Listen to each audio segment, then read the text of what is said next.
Baik, di waktu ini kita ingin bawakan kepada anda laporan semasa bencana di seluruh negara yang dibawakan menerusi portal interaktif oleh Portal Bencana Pusat Kawalan Bencana Negara, yang mana ketika ini bencana hanya berlaku di semenanjung Malaysia dan tidak di timur Malaysia, yang mana setakat ini lima negeri sebenarnya, tapi di sini hanya tunjukkan empat negeri, yang mana tiga negeri terdapat berlakunya banjir, iaitu di Kelantan, juga di Pahang dan di Johor. Tapi satu negeri mencatatkan bencana tanah runtuh, iaitu di Cameron Highlands, yang melibatkan 17 keluarga dan 87 mangsa. Ini merupakan gambaran interaktif, tapi secara keseluruhannya di seluruh Malaysia, apabila kita menyebut berkenaan dengan dua bencana tadi, banjir dan juga tanah runtuh, ada empat negeri yang melibatkan 11 daerah dengan hampir 3,400 keluarga terlibat. Hampir 11,000 mangsa yang terkesan, yang ditempatkan di 42 PPS yang aktif ketika ini dengan 3 kematian. Dan perincian lanjut juga disediakan melalui portal ini. Kalau kita boleh lihat secara lebih terperinci, kalau di Pahang, kawasan yang paling teruk terjejas adalah di Maran, yang mana 23 keluarga terlibat dengan 72 mangsa dicatatkan di situ. Manakala di Kelantan, tempat yang paling teruk terjejas dengan banjir adalah Pasir Mas, yang mana 2008 keluarga terlibat dengan hampir 7,000 mangsa dicatatkan. Manakala di Terengganu, kita dapat saksikan di Dungun, manakala di Johor, segamat masih lagi konsisten. Manakala di Pahang, tanah runtuh di Cameron Highlands mencatatkan 87 mangsa yang terlibat. Itu merupakan gambaran umum berkenaan dengan bencana yang berlaku di seluruh negara, yang mana ketika ini tertumpu di semenanjung Malaysia. Dan di waktu ini untuk kita dapatkan perincian lebih lanjut berkenaan dengan bagaimanakah situasi bencana banjir di Kelantan selepas hari ini, Menteri Kesihatan mengadakan lawatan, dan bagaimana pula dengan maklumat lanjut berkaitan situasi semasa, kita bersama-sama dengan Firdaus Azil yang ketika ini berada di Kelantan. Mungkin Firdaus boleh kongsikan di waktu ini bagaimana situasinya, adakah air semakin surut ataupun bagaimana situasinya? Okey, baik, terima kasih Irfan. Di Bukit Jalil, seperti yang dimaklumkan, seperti biasa trend di Kelantan ini semakin menurun dengan jumlah mangsa. Kalau kita rujuk kepada portal info bencana JKMM setakat pukul 7.40 malam tadi, di mana jumlah mangsa banjir di Kelantan telah menurun di bawah angka 10,000. Kalau mengikutkan yang terkini ialah seramai 9,438 orang dari 2,921 mangsa yang sedang berlindung di 27 pusat perlindungan sementara ataupun PPS. Tetapi bercakap tentang mangsa banjir, adakah definisi mangsa banjir itu hanya sekadar mereka yang berdaftar yang mendapatkan perlindungan di PPS semata-mata? Saya kira itu bukan soalnya, kerana saya berada di salah satu kediaman yang saya kira hanya seluas 250 kaki persegi dan dibuat daripada lantainya dibuat pada buloh, dan ketika waktu banjir air telah menaiki ke peringkat ini. Dan apa yang saya agak tertanya-tanya ialah rintihan daripada tuan rumah di sini, iaitu Encik Wan Omar bin Wan Daud, berusia 63 tahun, merupakan seorang penoreh getah. Di dalam ini terdapat beliau, isteri beliau dan juga 3 orang anak mereka berlindung di kawasan yang sungguh sempit. Tapi saya tak nak buang masa, kita nak terus mendengar. Assalamualaikum semua, minta maaf ganggu.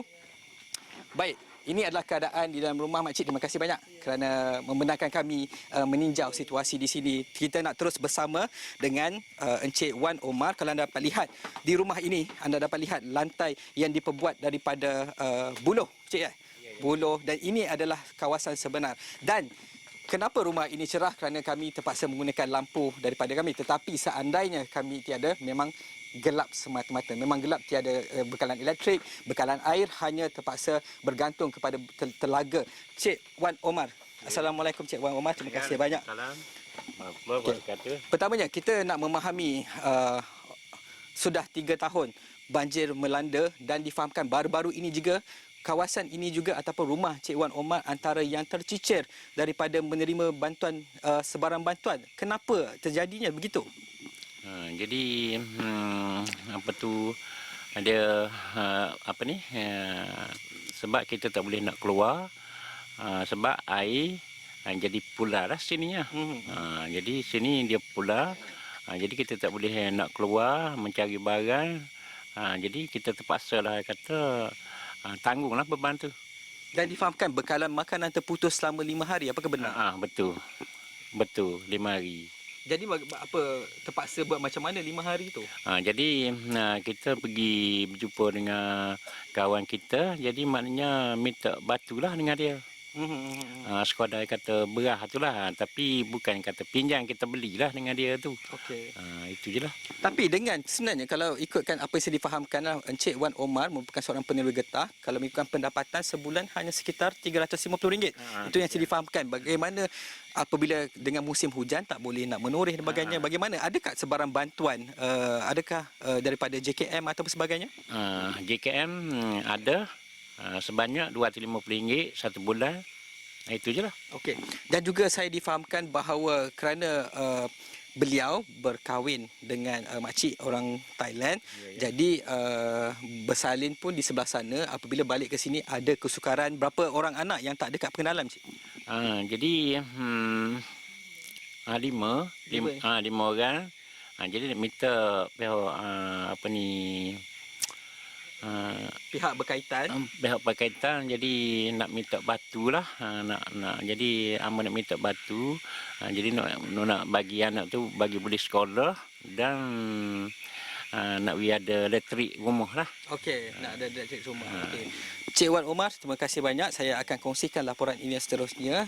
Di rumah yang kecil ini, tempat mereka berteduh dengan yang diperbuat. Bayangkan air hari itu hampir-hampir melimpah memasuki rumah ini. Dan inilah keadaan di mana mereka 4 beranak tinggal. Jadi saya mungkin berharap agar laporan ini mungkin sampai kepada pihak-pihak yang berkaitan. Pastikan mungkin boleh selain pada bantuan, juga masalah utama Encik Wan Omar ialah anak-anak mereka, termasuk yang masih kecil. Sefaham saya berusia 4 tahun tidak ada kad pengenalan. Bayangkan bagaimana kita nak bercakap dari segi kesihatan, tidak ada suntikan untuk bayi, untuk anak itu sejak lahir dan sebagainya. Bagaimana pula untuk mendapat akses pendidikan dan seterusnya untuk memutuskan apa yang difikir sebagai kemiskinan tegar. Harapan kita semoga pihak di luar sana dapat menghulurkan bantuan yang sewajarnya kepada Encik Wan Omar bin Wan Daud, berusia 63 tahun, seorang penoreh getah. Cik Wan, terima kasih banyak kerana membenarkan kami merasai sedikit, membenarkan kami juga tinggal di sini. Jadi mak masa ini kita akan terus membuat follow up. Terima kasih banyak. Terima kasih banyak. Kita akan terus membuat follow up kalau boleh.